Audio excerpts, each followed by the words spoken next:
you could introduce the use of toys. Hi, my loves. Thank you for joining me today again. We're having a different kind of video today, and this is based on your votes. Now, before I begin, let me start by saying Happy New Year to everybody who is seeing this video.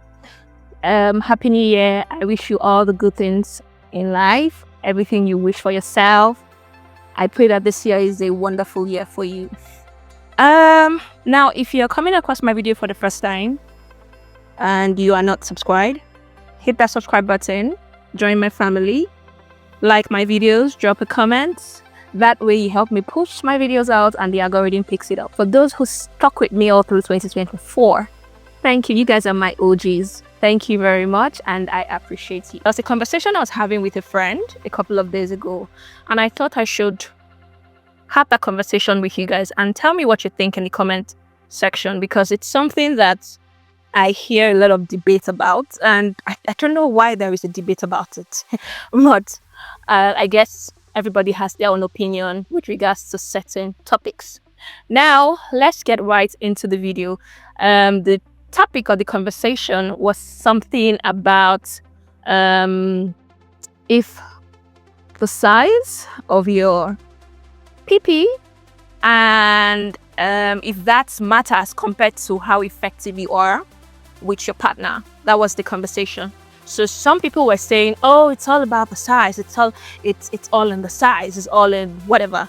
And then obviously another set were saying, oh no, it's not about that, it's about other things. So examples would be like, how well do you know how to use it? What are the other things you do to satisfy your partner? How good is your communication and all of that? So I am with the people who say it goes beyond the size. That is my own opinion. Why do I say this? Now I'll give you an example. I have dated somebody who had one of the biggest I have ever seen. And this is me being sincere. And you would assume that, oh, because it is that size, well, it should be good. It was bad. It's one of the worst I have had. Yeah. So it was in that moment I understood why people say sometimes it's not about the size. There were a lot of other things that go into it. Communication, foreplay, building like anticipation before that time. There are a lot of things that you can do to make up for it, even if you lack in that area.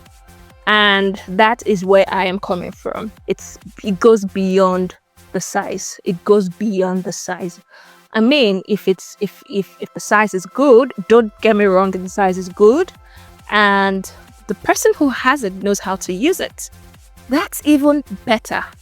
Yes, that's better. But if we were to pick one, so if it was this or that, I think being able to use it should be a better option than just having the size.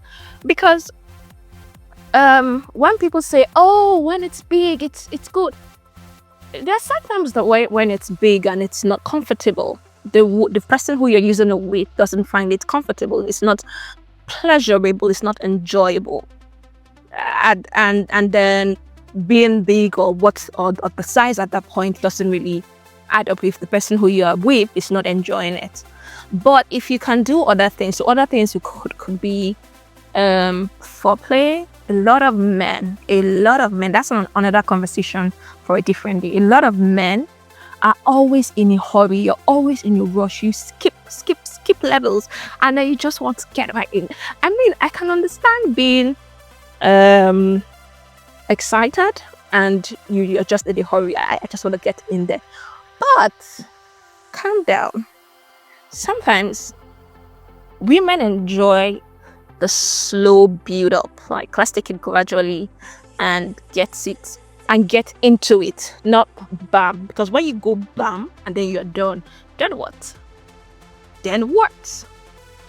So foreplay, take your time, build it up, build it up and get it to the peak. You know how something slowly rises and then gradually you enjoy that process. I mean, it can't always be all the time, but let it be majority of the time.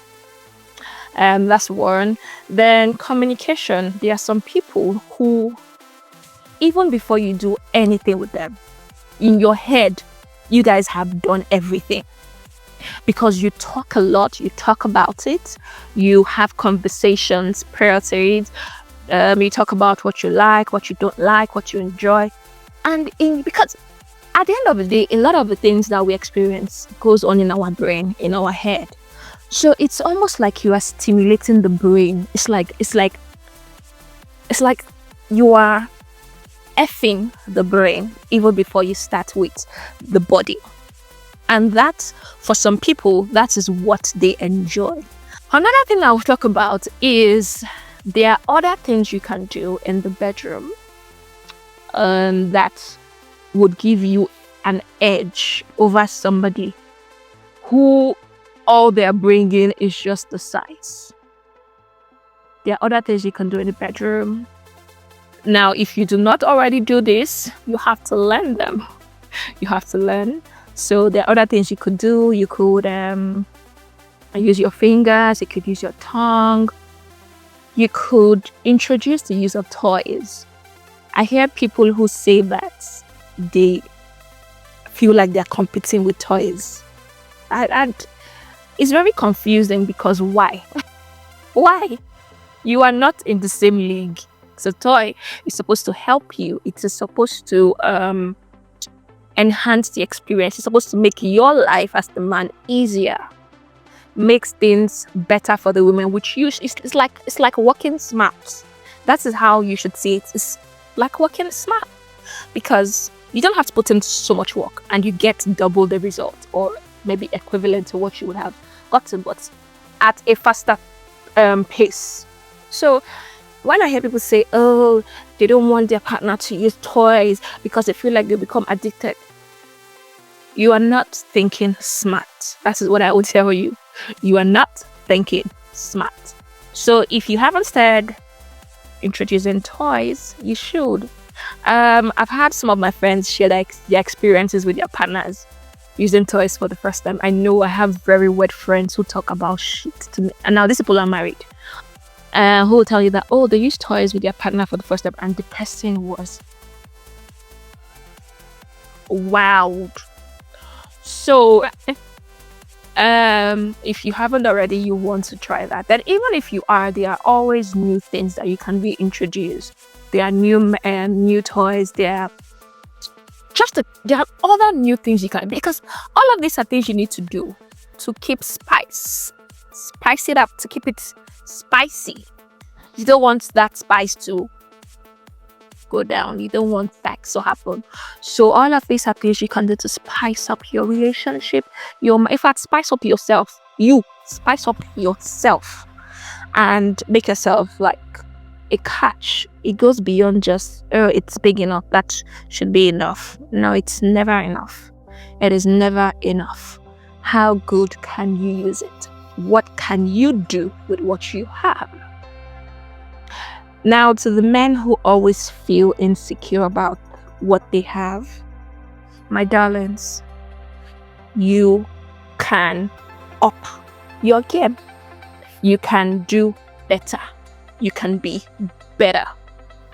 Don't be like that guy who I told you I met. The guy who, it was bad. It was bad. Don't be that person. Don't be that person. So I hope that you have learned one or two from watching this video today, and I hope that you're going to put it to practice. Again, if you haven't subscribed to my channel, click on my subscribe button, join my family, like my videos, share my videos, drop a comment, watch the video I talked about, my previous video here, where I talked about my relocation, how I've been surviving. Give me advice if you haven't. Oh, by the way, my skin is reacting to water here. I'm just trying to get in a flow. I guess it's because of change of environment, then some things that I notice we don't have where I'm coming from.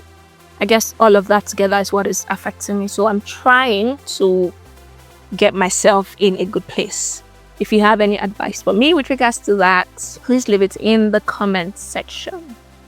Also, if you want to see more of me, you know what to do. Click on my links. It will take you to different channels, but you want to join my Patreon family. Click on my link, join my Patreon family, and enjoy what you see. With that, I will see you in my next video. Bye, my love.